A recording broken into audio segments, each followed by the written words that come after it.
noches, bienvenidos. Así empezamos 2018. Yo soy Mávila Huertas y el día de hoy han pasado varias cosas. Rosa Bartra ha sido ratificada en el cargo de presidenta de la Comisión Lavallato. Por otro lado, Marisol Espinosa, integrante y representante de Alianza por el Progreso, ha renunciado. El que no renuncia a su partido es Kenji Fujimori, lo ha dicho en una entrevista al diario El Comercio, y ahí también ha señalado que Fuerza Popular tenía intenciones de vacar al presidente para adelantar las elecciones. A propósito de la situación de Kenji, del fujimorismo y de Alberto Fujimori, este ha renovado su documento nacional de identidad. No sé si en el switcher lo tenemos listo para que ustedes vean cuál es el nuevo DNI de Alberto Fujimori.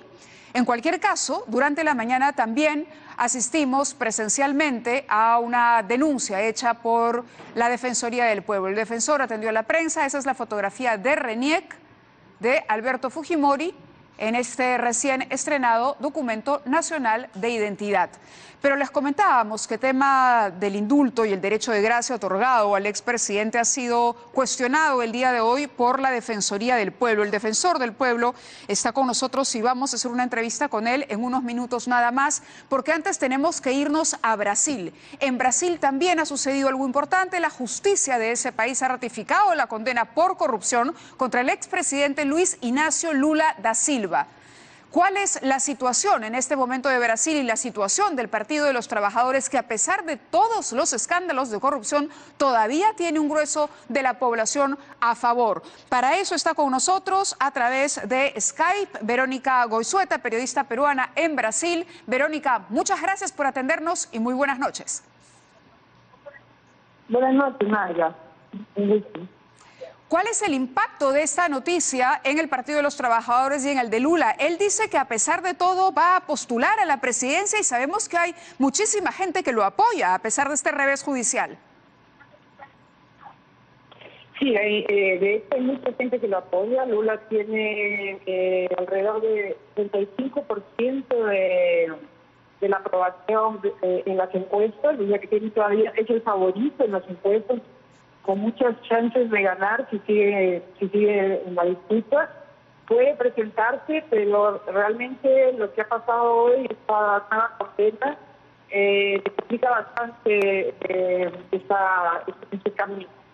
Es decir, ¿le bloquearía la posibilidad o todavía hay una instancia por revisar? Todavía tiene posibilidades. Él ha sido condenado por esta vez segunda instancia de este proceso, pero todavía tiene dentro de la segunda instancia varias posibilidades para recurrir. Sus abogados van a presentar una defensa y deben seguir hasta la Corte Suprema tratando de conseguir tiempo inclusive para que Lula pueda presentarse como candidato. Ese es el objetivo y sin duda de participar ganaría, por lo menos es la información que tenemos hasta el momento. Y eso nos obliga a pensar qué pasa en Latinoamérica, que a pesar de los escándalos que envuelven a presidentes como Luis Inácio Lula da Silva, la población todavía cree que los puede llevar a ejercer cargos tan importantes. El caso de Brasil es un poco diferente de otros procesos que hemos visto en América Latina. Lula fue un presidente muy popular, es un político muy popular, probablemente el político más popular de Brasil en 3 décadas. No es una popularidad simple, es un proceso histórico brasileño largo. Y así, tuvo mucho apoyo, salió con casi 80% de popularidad del gobierno, o sea, fue considerado un buen presidente y realmente es el personaje más fuerte en la política. Lo que pasa en Brasil es que no es el único corrupto o el único grupo que ha tenido problemas de corrupción en Brasil. Prácticamente todos los partidos tienen el mismo problema y no tienen ningún candidato con carisma. Entonces, uno de los cuestionamientos que le hacen los simpatizantes a este proceso es que los otros políticos no están siendo juzgados como Lula está siendo juzgado. Entonces, hay mucha gente que piensa que piensa que este proceso es un proceso político, ¿no? Y que hay que se está usando la vía judicial para que Lula no compita más, siendo que es el candidato más fuerte todavía. Prácticamente todos los partidos y todos los candidatos están en una situación igual o peor, pero no están siendo investigados. Con cuestionamientos. Entonces esto es lo que ha encendido más la polémica. ¿Cuál es el mayor escándalo que envuelve a Luis Ignacio Lula da Silva? Para que la gente entienda, corrupción, pero ¿cuál es ese gran escándalo? ¿Es Odebrecht? Son varias cosas. Los procesos de Odebrecht y de Petrobras están vinculados.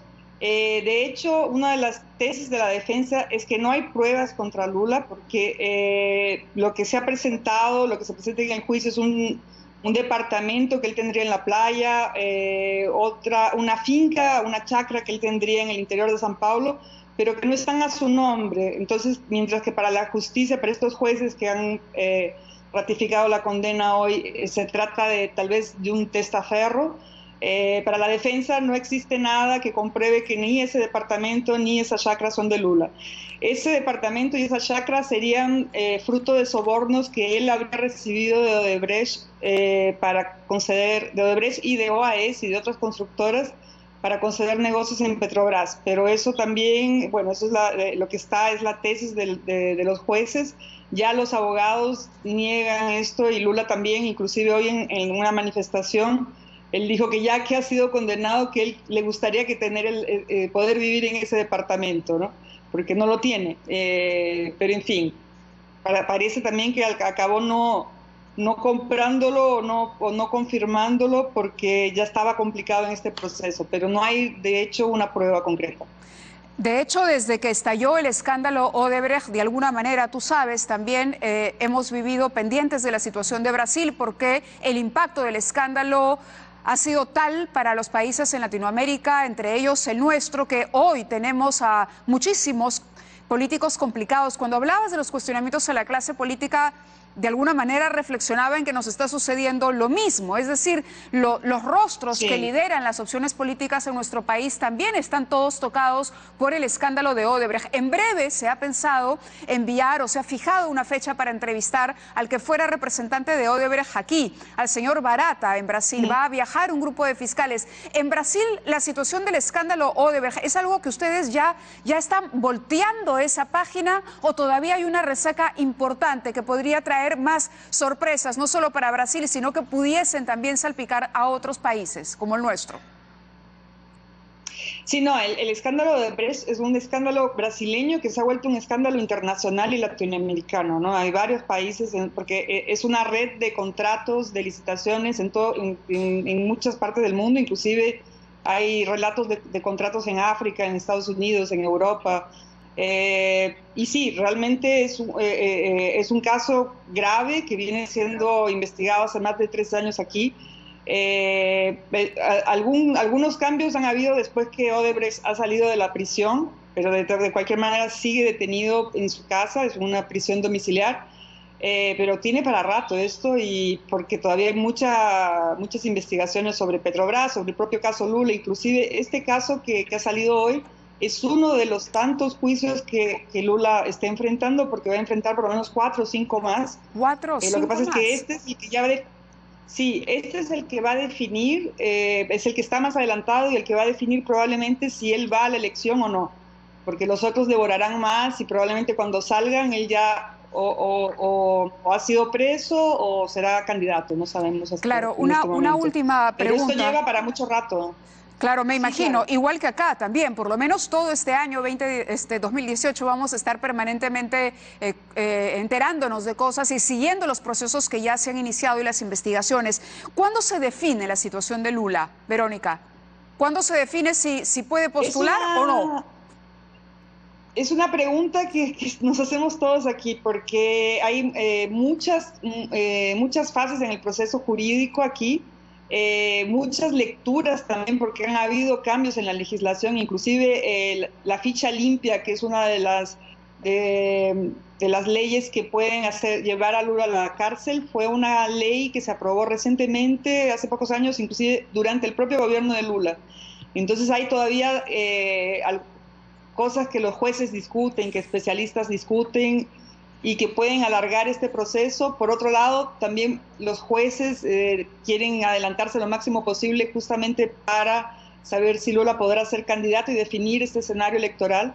Entonces no sabemos. En principio dicen que en agosto ya él ya podría ser candidato también. Entonces, como puede ser que sea muy rápido y que de repente lo lleven preso, pero nadie tiene esto muy claro todavía.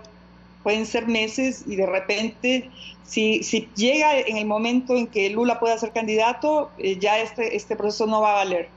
Correcto, te agradezco mucho esta comunicación, Verónica. Gracias por atendernos. Sabemos que por allá son ya pasada la medianoche, así que con mayor razón ese agradecimiento. Sí. Que descanses, que debe haber sido una jornada bastante agotadora la del día de hoy. Muy buenas noches. Sí, ha sido. Bueno, muchas gracias a ustedes. Gracias. Bueno, era la periodista peruana Verónica Goizueta hablando de la situación de Luis Ignacio Lula da Silva. Está con nosotros ya Walter Gutiérrez, defensor del pueblo, quien hoy convocó una conferencia de prensa para dar a conocer este informe, doctor, bienvenido, que es sobre el indulto y el derecho de gracia que otorgó el presidente Pedro Pablo Kuczynski a Alberto Fujimori, y donde él plantea una serie de cuestionamientos que vamos a discutir. Si me permite ir a la pausa, doctor, encantado. Bienvenido. Gracias, buenas noches. Tenemos que hacer una pausa y regresamos con el desarrollo de este pronunciamiento de la Defensoría.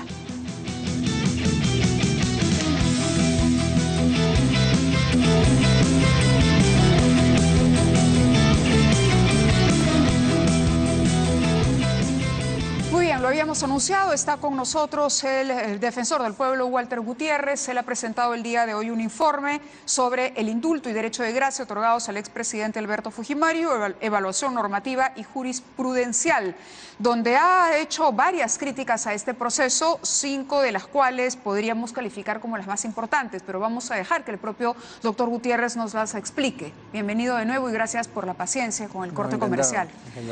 A ver, ustedes han hecho este trabajo ¿en base a qué información? Para comenzar, este informe que usted ha dado a conocer el día de hoy, donde plantea estos 5 puntos que vamos a destacar el día de hoy, ¿es en base a qué material? ¿Cuál ha sido la materia prima? El insumo. Exacto, los insumos. Bueno, si me permite, primero quisiera explicar por qué la Defensoría del Pueblo se aborda o se preocupa en elaborar un informe sobre el indulto y la gracia presidencial otorgada al expresidente Alberto Fujimori. La primera razón es esa, es que se trata de un expresidente que ha cometido delitos muy graves y que están vinculados a derechos humanos. La Defensoría del Pueblo es una institución que se ocupa de garantizar el cumplimiento de los derechos humanos. La segunda razón es porque la forma como se ha dado este indulto también preocupa a la Defensoría. Y ya desde un punto de vista mucho más de fondo, más estructural, también le preocupa a la Defensoría la normativa que regulan las gracias presidenciales en general. Ahora, ¿le preocupa o está dentro de las atribuciones de la Defensoría pronunciarse? Porque es distinto. Sí, el artículo 162 de la Constitución le faculta a la Defensoría pronunciarse sobre todos estos temas que tienen que ver con derechos humanos, y esto tiene que ver con derechos humanos. Pero si este argumento no fuera suficiente, ese mismo artículo señala que la Defensoría se ocupa también de controlar, de supervisar la buena marcha administrativa del Estado. Y ahí estamos hablando del Poder Ejecutivo, estamos hablando incluso de cualquier ente estatal. Sin que haya una demanda de por medio, es decir, sin necesidad de que vaya alguien a cuestionar la metodología o el propio informe del indulto. Desde luego, porque la Defensoría puede actuar de oficio. A eso me refiero, lo puede hacer de oficio. Sí, la Defensoría no es un órgano jurisdiccional, pero la Defensoría tranquilamente puede hacer una supervisión, puede realizar algún tipo de informe de oficio, y de hecho así ha sido. A ver, empecemos. Lo primero que ustedes dicen, resumiendo, es que la resolución del indulto ha sido deficiente. Se refieren al documento, porque le preguntaba yo justamente por esto de los insumos. ¿Se han basado básicamente en lo publicado en el Diario El Peruano o hay información adicional que hayan manejado? Básicamente en función de la resolución. Lo que sucede es que la resolución tiene que recoger todo aquello que está en el expediente. Tiene que alojar el cumplimiento de todos los estándares normativos, porque es verdad que el presidente tiene, y lo ha dicho el Tribunal Constitucional en el Perú, tiene la máxima discrecionalidad para el otorgamiento de gracias presidenciales, sean conmutaciones, indultos o gracias propiamente dicho. Pero al mismo tiempo debe cumplir las normas, esto es la Constitución y los reglamentos, y también debe cumplir los estándares jurisprudenciales. ¿De qué se ha ocupado la Defensoría? De ver si supera exitosamente esos estándares normativos y jurisprudenciales. Dice el informe que estos estándares no se cumplen. Dentro de la resolución dice que la motivación de la decisión que toma el presidente tampoco está plenamente justificada. ¿No es una atribución del presidente de la República tomar esto en base a un informe médico? Sí, así precisamente. de sencillo. Sí, precisamente. Sucede que, como dije al inicio, el presidente tiene una alta discrecionalidad, pero tiene que cumplir ciertos estándares. ¿Por qué tiene que cumplir estos estándares, Mabel? Es bueno que la ciudadanía... ¿Y cuáles son, para ponerlo en clarito, cuáles son estos estándares y por qué es que no está bien lo que ha hecho el presidente? Para ponerlo así, súper sencillo. Mire, en primer lugar, el Estado tiene la obligación de que las sentencias se cumplan. El Estado tiene la obligación de que se respete la división de poderes. El Estado tiene la obligación de que se respete el principio de igualdad. Entonces, ¿por qué el presidente le da el indulto a Juan y no a Pedro? Tiene que explicar por qué le da a Juan ese indulto. ¿Por qué el presidente decide afectar legítimamente una competencia que le es propia al Poder Judicial? Dar una sentencia y suspender esa sentencia. Tiene que explicar por qué él la está suspendiendo. Porque esa es una invasión a una competencia propia del Poder Judicial. Todo esto se denomina motivación. Todos los actos de poder, todas las gracias presidenciales deben estar motivadas. Incluso los indultos ordinarios, los indultos comunes tienen que estar motivados. Pero cuando se trata de indultos que tienen que ver, o gracias que tienen que ver con derechos humanos, que han afectado derechos humanos, delitos que han agraviado derechos humanos, el estándar es una motivación más fuerte, una resolución más argumentada de por qué es que suspendo... ¿Y esa diferencia entre delitos comunes o delitos graves y los delitos contra los derechos humanos está establecida en la Constitución? Eso está establecido en sentencias de la Corte, perdón, del Tribunal Constitucional.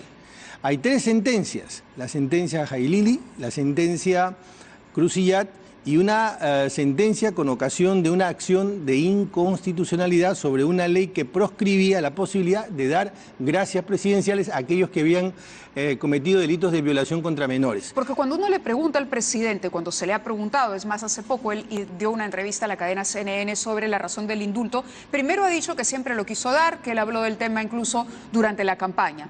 Ahí yo le preguntaría, ¿por qué si había la intención y se deslizaba la posibilidad del indulto, la Defensoría no tuvo un pronunciamiento tan radical en contra de esa posibilidad? Porque los delitos estaban ahí y eran delitos contra los derechos humanos de acuerdo a su interpretación. Y lo segundo, el presidente sostiene que todo esto se soporta en una evaluación médica, y que él no ha nombrado esta comitiva que visitó al presidente y que por lo tanto a partir de un informe médico que dice que vale y que el señor Fujimori cumple con las características de un enfermo que puede irse a su casa porque estaría en mejor condición que en prisión, porque la prisión agrava su situación, entonces procedió a indultarlo.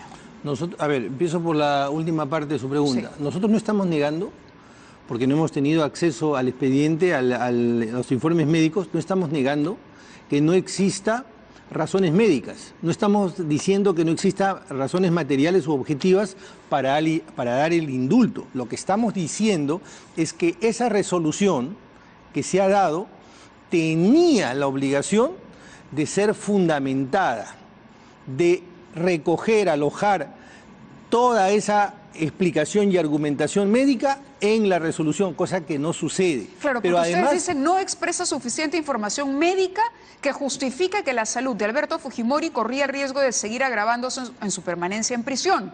Pero ¿es suficiente que el presidente cite que hay una comisión que ha evaluado y ha llegado a esa conclusión, o tendría que haber adjuntado en la resolución todo el expediente Fujimori? Porque eso es lo que parece que usted está solicitando. Lo que estamos diciendo es que explique por qué, no simplemente decir está muy gravemente enfermo, esa esa generalidad no es suficiente o que tiene alguna enfermedad irreversible. Tiene que explicarlo. La resolución tiene que ser autosuficiente por sí misma.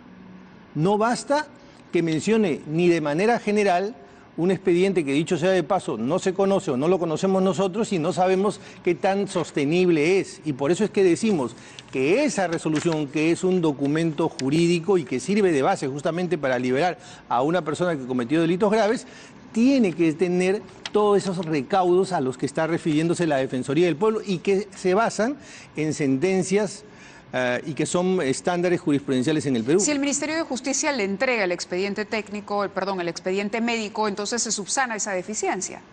Y siempre que ese sustento, esos informes médicos pudieran revelar de una manera fehaciente que existe base médica. ¿Pero cómo cuestionar un informe médico? Solo lo podríamos hacer con otra comisión médica. Desde luego, a ver, una de las cosas que debió hacer, por ejemplo, el presidente es recibir a las víctimas. No, pero ahí estamos en otro aspecto, en el aspecto de la... No, es que eso tiene que ver porque las víctimas que en más de una ocasión han solicitado ser atendidas y también han solicitado que haya una pericia médica. Pero hablo del aspecto médico del indulto. Y yo también le iba a decir... Es un indulto humanitario. Sí. Entonces, la pregunta es, ¿usted no está conforme con lo que han dicho los médicos que le han alcanzado esta resolución al presidente? A ver, nosotros no podemos ni calificar, ni descalificar, ni avalar ese informe médico porque sencillamente no lo conocemos. Nosotros nos referimos fundamentalmente... Pero no tendrían por qué ni descalificarlo ni avalarlo. Así es. Entonces ahí está. El presidente dice, aquí está el expediente médico, si ustedes lo quieren ver, y es concluyente, y lo ha citado y le ha servido para indultar a Alberto Fujimori. Y si así lo hacen, habrá fundamento para el indulto, habrá fundamento objetivo, habrá fundamento material. Déjame que se lo explique de esta manera. Cuando sale una sentencia del Tribunal Constitucional o de la Corte Suprema, yo no necesito irme al expediente. Yo veo la sentencia y puedo criticar la sentencia si tiene una argumentación razonable y si está cumpliendo la ley y si está cumpliendo los estándares, que son reglas jurisprudenciales. A eso se refiere el informe de la Defensoría. Básicamente, si cumple las reglas, desde la Constitución hasta el reglamento, y los estándares que ha establecido nuestra propia jurisprudencia. Eso es poner en tela de juicio la palabra del presidente de la República. Eso es decir que la motivación y que la resolución, la motivación es insuficiente y que la motivación no... Pero el que firma y la atribución es completamente del presidente. El presidente dice, yo tengo aquí un informe médico y en base a este informe médico tomo una decisión en base a una prerrogativa constitucional. Si usted cuestiona la decisión del presidente, tendría que ser en base a que hay un informe médico que contradice el que maneja el presidente. Está poniendo en tela de juicio la palabra del señor Kuczynski, la firma del señor Kuczynski en esa resolución. Lo que estamos diciendo es que esa resolución no es sostenible por sí misma. Porque no tiene toda la información que usted quisiera conocer. Porque no revela que haya cumplido ni con los estándares. Le voy a poner un caso objetivo para ser aún más puntuales. La Constitución establece que las gracias presidenciales se dan cuando se ha cumplido un determinado tiempo, más allá del establecido en la Constitución, más allá para la investigación. En la resolución debería salir el cómputo de ese tiempo. Estoy computándolo desde tal fecha hasta tal fecha. Bueno, en eso no aparece. Ahí hay un hecho objetivo, como que estamos de noche, que no se ha hecho el cómputo. Claro, pero me está hablando de otros aspectos y nos estamos desviando. Yo quería primero zanjar el asunto médico. Entonces, mejor dejémoslo de lado. Yo le preguntaba si el Ministerio de Justicia le entrega a usted el expediente, porque entiendo lo ha solicitado con anterioridad. ¿Qué pasa si el Ministerio de Justicia le entrega? Y ahí está todo claro, no habría ningún problema, porque, a ver... No, sigue habiendo un problema. Supongo que la resolución no tiene que publicar el expediente entero, porque también hay un derecho a la privacidad de la persona que está siendo indultada. Es decir, publicar exámenes médicos en el diario oficial del peruano, ¿eso se vale? ¿Es legítimo? No, pero es que no estamos pidiendo eso, Mávila. Permítame que se lo explique nuevamente. Por un lado, usted dice, vamos a dejar el expediente médico. Y es verdad, y tiene toda la razón, porque el informe no se refiere al informe médico, el informe de la Defensoría, el análisis de la Defensoría, se refiere fundamentalmente a la resolución, si es que ha cumplido las normas.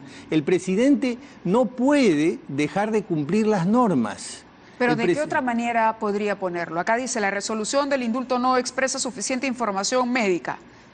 Y el Ejecutivo dice, sí teníamos la información médica, consta en el Ministerio de Justicia. Por eso le digo, es su palabra contra la del jefe de Estado. No, lo que nosotros estábamos diciendo, ya en ese punto concreto, nosotros lo que decíamos es que tal enfermedad con tales características y cuyo recaudo está en el expediente médico afecta de tal manera. No lo dice. No lo dice. Tendría que ser más específico, es lo que dice usted. En cualquier caso, también tendría que tener la Defensoría un plantel de médicos para poder cuestionar eso, ¿no?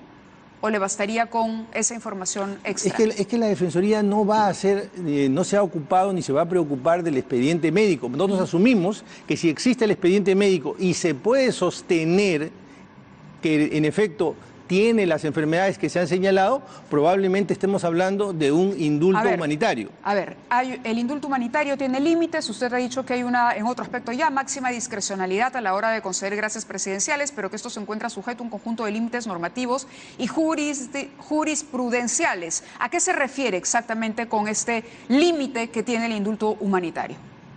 Lo que sucede es que el presidente, le voy a poner un ejemplo, creo que fue el año 2000 o 2001, el presidente Paniagua dio un indulto.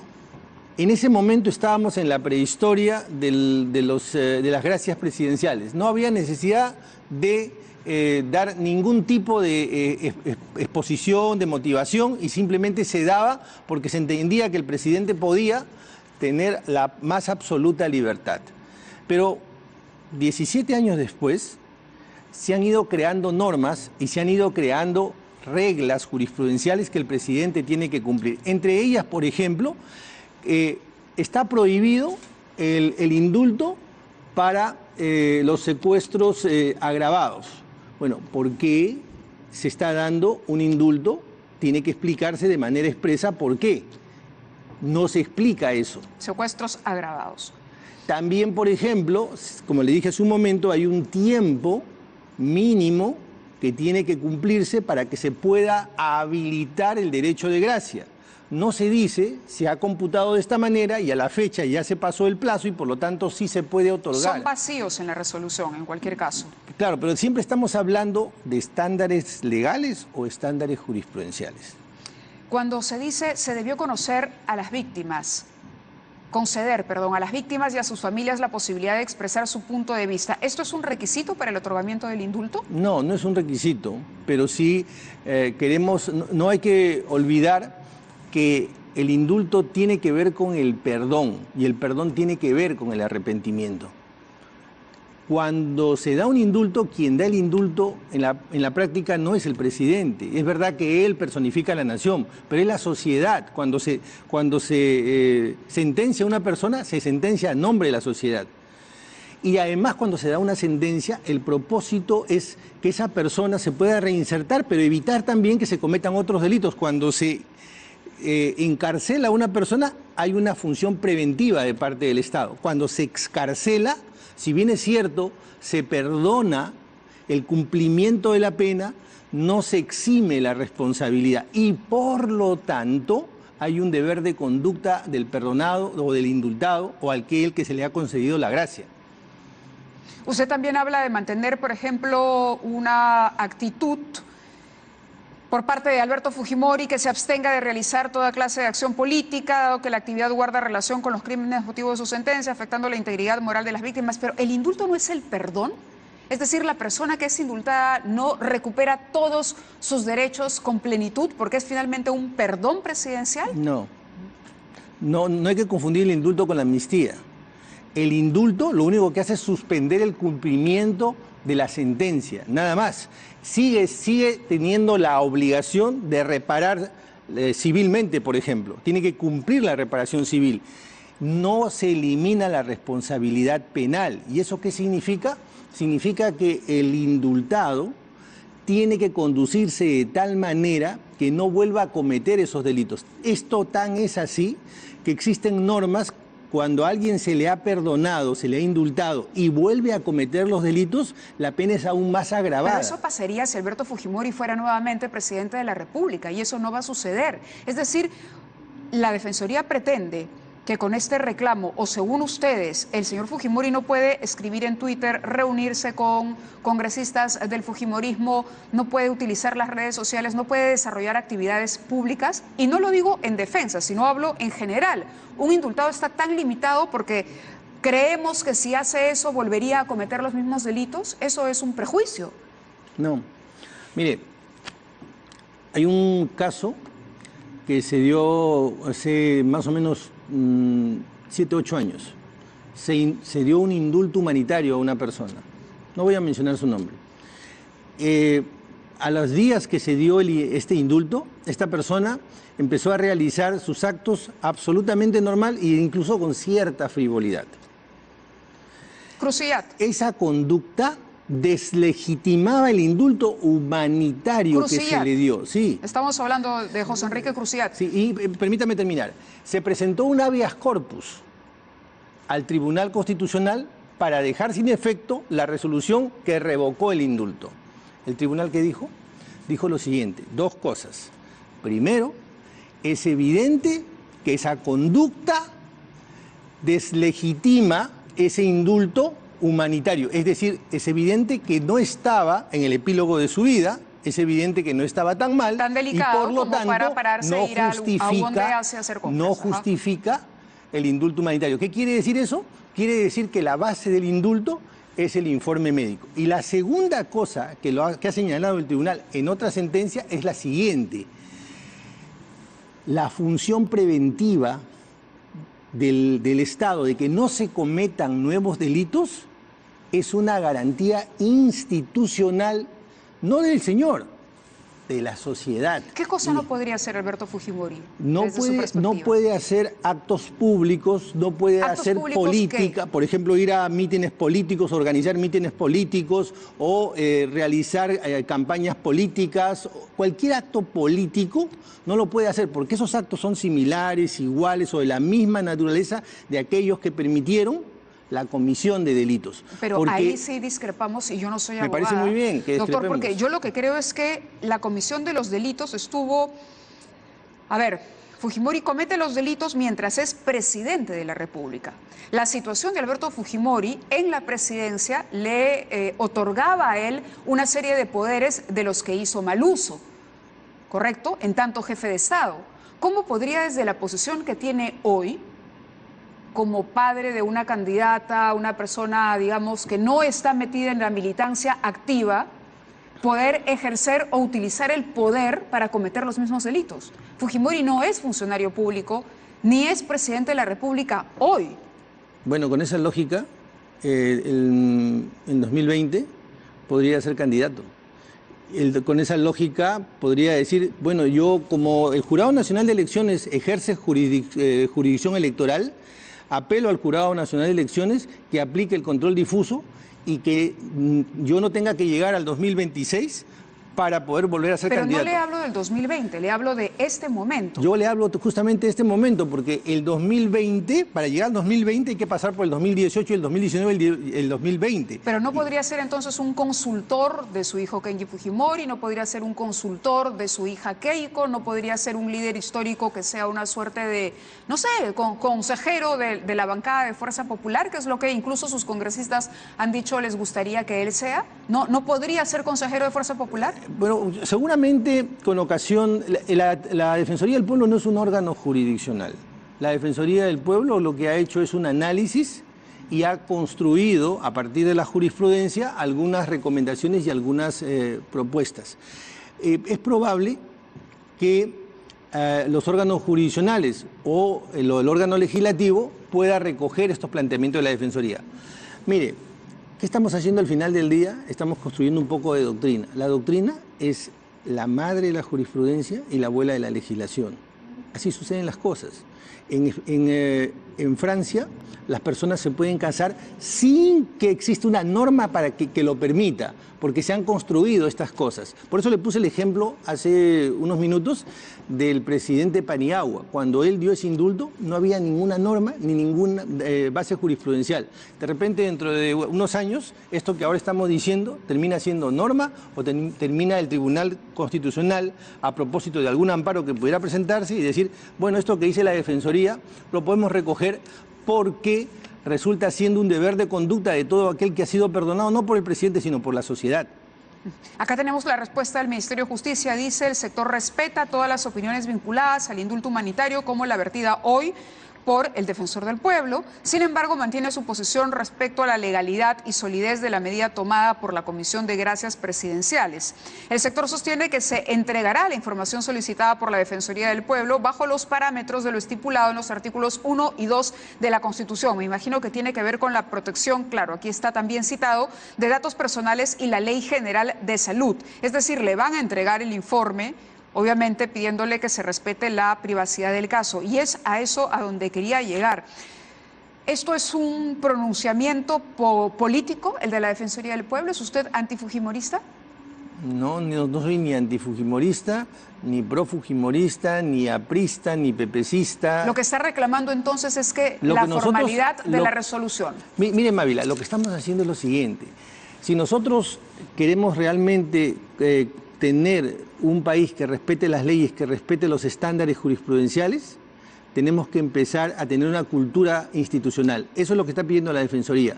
El presidente tiene que ser celoso en el respeto de las leyes y celoso en los estándares jurisprudenciales. Correcto. Si por alguna razón se han cometido, digamos, ciertas omisiones, todavía está a tiempo de corregirse si es que existe base material para el indulto. Es decir, si el informe médico es sostenible para esa decisión. Claro, lo que me llama la atención es que la Defensoría adelante opinión sobre un expediente que no ha visto. Pero, de nuevo, estamos opinando sobre la resolución. El presidente, o mejor dicho, su abogado, el del expresidente Alberto Fujimori, se ha pronunciado a partir de su declaración y tenemos parte de lo que dijo.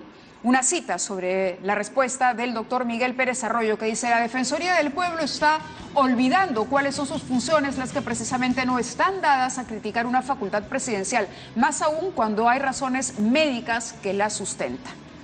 Tenemos otro.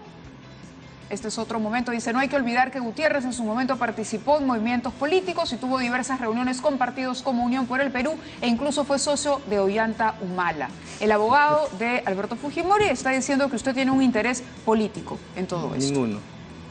¿Qué pasa si ve el expediente y lo encuentra impecable? Bueno, nosotros podríamos decir que existe base material. Pero ya salió hoy con un pronunciamiento público. Pero sobre la resolución. Sobre la resolución, sí. No cuestiona el indulto, entonces. Se lo pongo para de esta ponerlo manera. claro, no cuestiona el indulto, lo que cuestiona es la forma en que se redactó y se publicó en El Comercio. La resolución es una resolución insuficientemente motivada y que no recoge aquello que debía recoger, que es lo que supuestamente está en el expediente Por eso, médico. la pregunta es directa. ¿Usted está en contra del indulto o está en contra las deficiencias de lo que se publicó en el diario El Peruano? No estamos ni en contra ni a favor del indulto, estaremos en contra o a favor el día que podamos tener una información objetiva respecto del expediente médico. Y respecto de la resolución, estamos absolutamente insatisfechos por la escasa motivación, la precaria motivación que tiene y la falta de la prolijidad que ha habido para cumplir las propias normas que el Ejecutivo ha dado y la propia Constitución. ¿No se está adelantando a una situación que podría presentarse en la Corte Interamericana de Derechos Humanos? ¿Que podría cuestionar el indulto a Alberto Fujimori? Entiendo que el Estado está preparando la defensa. ¿No está usted de alguna manera sintiendo que se vienen momentos difíciles para el Estado por esta decisión y de esta manera está diciendo, ojo, la Defensoría lo advirtió? Yo lo dije primero. Nosotros no vamos a hacer ningún tipo de campaña, publicidad, esto lo hacemos simplemente para que se conozca cuál es el marco legal y jurisprudencial en el que tienen que moverse las autoridades. ¿El caso Pativilca debería continuar el proceso? Bueno, eso no nos corresponde a nosotros, eso lo dirá el juez. El juez dirá si aplica o no aplica un control difuso en base a que advierta que no se ha cumplido o no se está cumpliendo. Pero ahí entonces usted no está actuando de oficio a favor de las víctimas. ¿Por qué sí puede interferir en una decisión presidencial y no puede dar una opinión sobre un proceso judicial? Justamente porque ahí hay un juez que sí tiene competencia para eso. Pero el presidente tiene competencia para indultar. Sí, pero ese indulto ya está dado.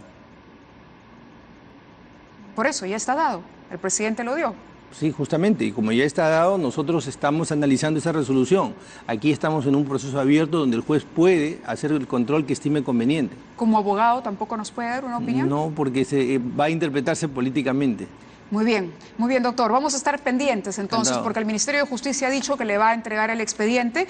Y bueno, desde aquí, desde este programa, nosotros hemos dicho sin duda que fue un indulto celerísimo. Estuvo acá el presidente de la Comisión de Gracias Presidenciales, es decir, es el indulto más rápido.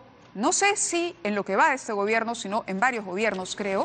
Se han puesto en tela de juicio la propia situación médica, la elección de los médicos. Hay varias sombras alrededor del proceso de indulto, pero analizamos exclusivamente hoy el tema de la pertinencia del pronunciamiento de la Defensoría del Pueblo y también queremos recoger las opiniones del otro lado, del Ministerio de Justicia en su momento, y estaremos atentos a lo que pueda suceder el 2 de febrero en la Corte Interamericana de Derechos Humanos, que es donde finalmente se decidirá esta causa. Gracias, doctor. Muy amable. Vamos a la pausa y regresamos.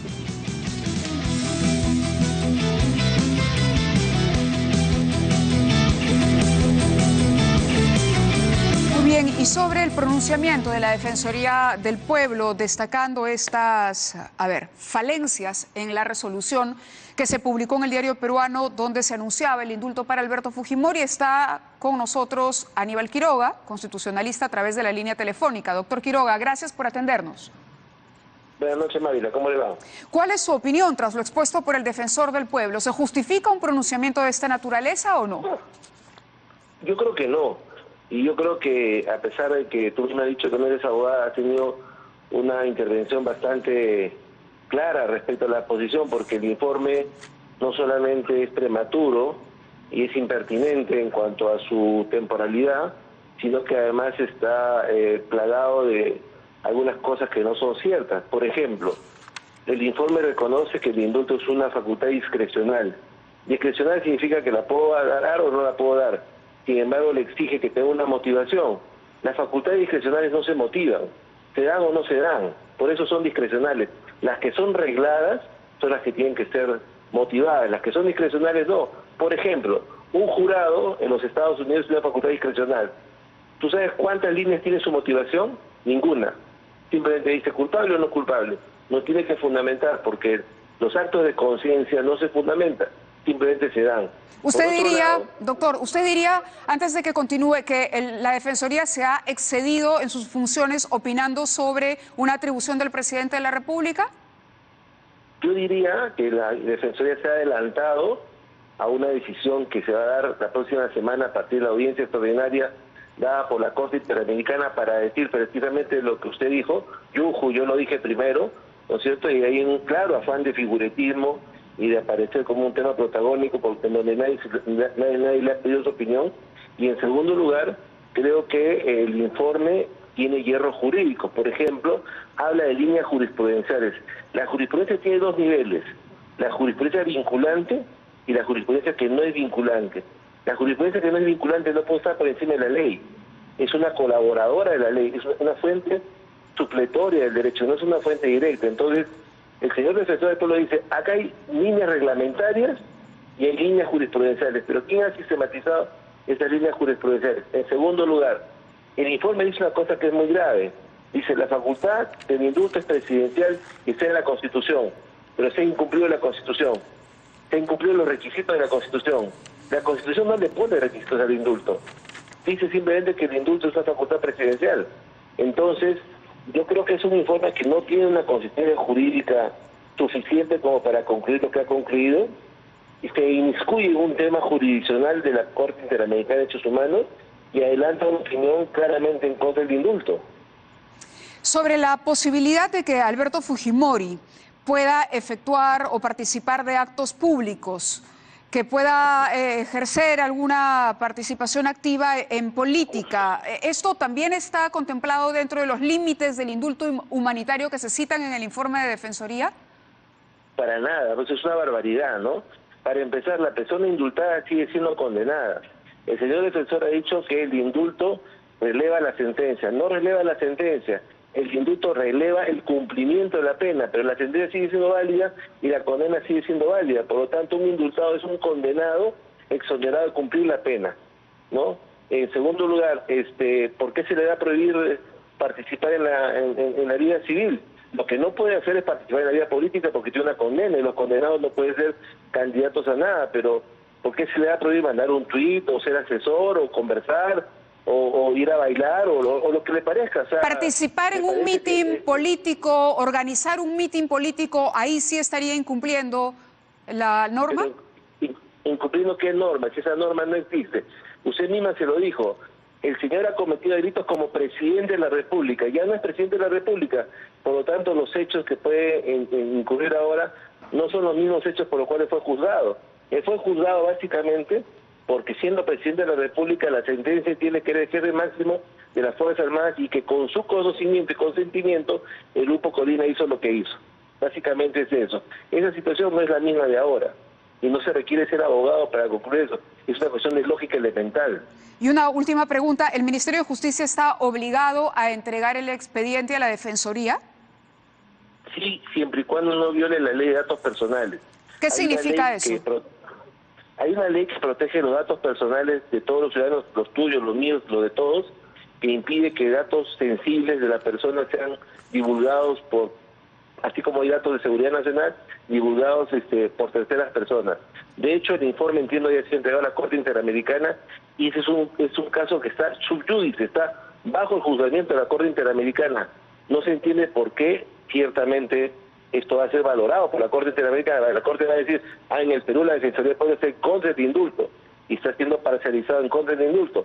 Pero no se entiende por qué a una semana de la audiencia en la Corte, la Defensoría sale con un informe tan mal redactado, tan mal conceptualizado, y sobre todo jurídicamente tan mal estructurado.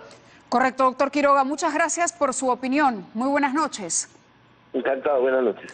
Y continuamos nosotros analizando el pronunciamiento de la Defensoría. Esta vez tenemos en la línea a Carlos Caro, abogado penalista. Doctor Caro, buenas noches. Gracias por su atención.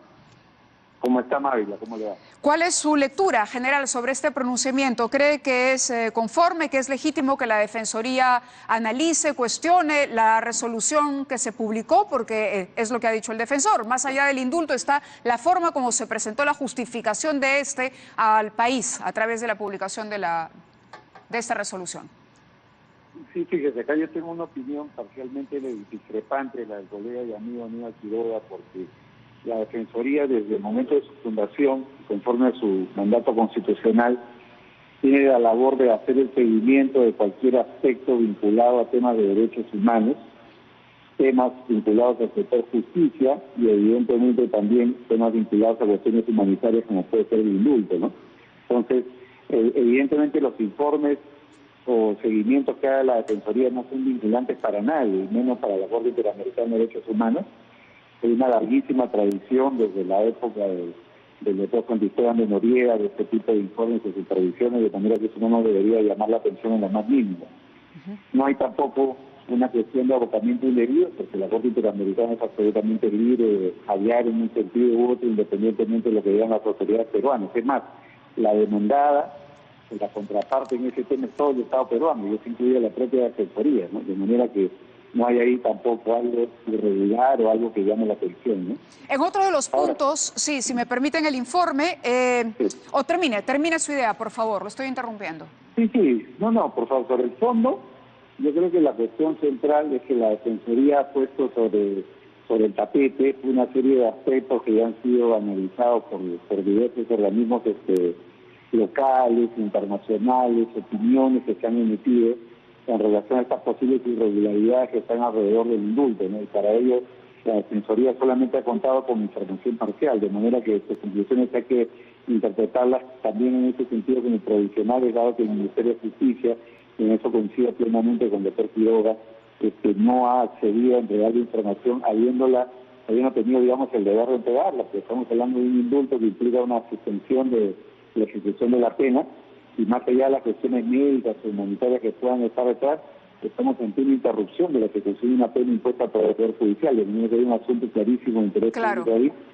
y la Defensoría debería haber accedido a esa información, pero con información a la mano, evidentemente sus conclusiones son provisionales, pero apuntan a una serie de irregularidades que ya han sido Claro, usted diría que el ministerio ha conservado para sí el expediente y no ha permitido su análisis por parte de la Defensoría. Finalmente, ¿las víctimas debían ser consultadas para dar el indulto? No, desde mi punto de vista no hay una obligación, ¿no? Digamos, por una buena práctica, si nosotros queremos ser absolutamente proteccionistas de las víctimas, su opinión puede ser considerada o tomada en cuenta, así que no hay la consulta previa para temas, digamos, de las actividades extractivas, pero no es algo vinculante, no forma parte de los requisitos. La base central era aprobar la cuestión médica y eso es lo que en este momento está entredicho y está, digamos, entre luces y sombras porque no se ha podido hacer esa información. Y yo creo que la primera oportunidad en que esto se va a transparentar es a nivel de la Corte Interamericana, dado que el Ministerio ya remitió esa información. Claro, ya le alcanzó a la Corte la información. Ahora, ¿la resolución debía contener más información sobre el estado de salud de Alberto Fujimori o esto es parte del derecho que tiene el propio señor Fujimori, sus abogados, en fin, sus médicos, incluso a no divulgar detalles privados de su situación médica y personal? A ver, yo creo que la resolución presidencial que otorga el indulto es bastante pobre desde el punto de vista de la fundamentación, porque remite a un informe médico que nadie conoce en este momento en su totalidad. Está viciado a mi juicio porque parte, digamos, de esa junta ha sido uno de los médicos del expresidente Fujimori. Y acá no se trata, como ha dicho en algún momento el colega Mekazaki, de que es mejor que su médico intervenga, porque para ello existe, digamos, la participación de que el médico intervenga, efectivamente, pero como un externo, ¿no? Como una persona que colabora, pero la junta médica tiene que ser impecable, pulcra, digamos, en el momento de emitir una opinión. Correcto. De manera que este es un tema que es altamente personal y también la Defensoría. Doctor Caro, le agradezco, justamente está fallando ya la comunicación, pero le agradezco su punto de vista importante para aclarar esta situación. Los temas jurídicos son complicados, por eso es bueno hacer varias consultas al respecto. Muy buenas noches y gracias. Muchísimas gracias, Miguel. Gracias. Y bueno, teníamos una información importante también que compartir con ustedes porque la semana pasada nosotros hicimos una denuncia contra ESalud. Pusimos al descubierto, digamos, una situación algo irregular. Dimos a conocer que el señor Sánchez Acevedo, que ustedes van a ver en pantalla, porque tenemos ahí la fotografía de RENIEC, por acá también tengo los datos completos de él, es Luis Alberto Sánchez Acevedo. Como persona natural tenía un negocio, un grifo, estación El Volante en Chincha.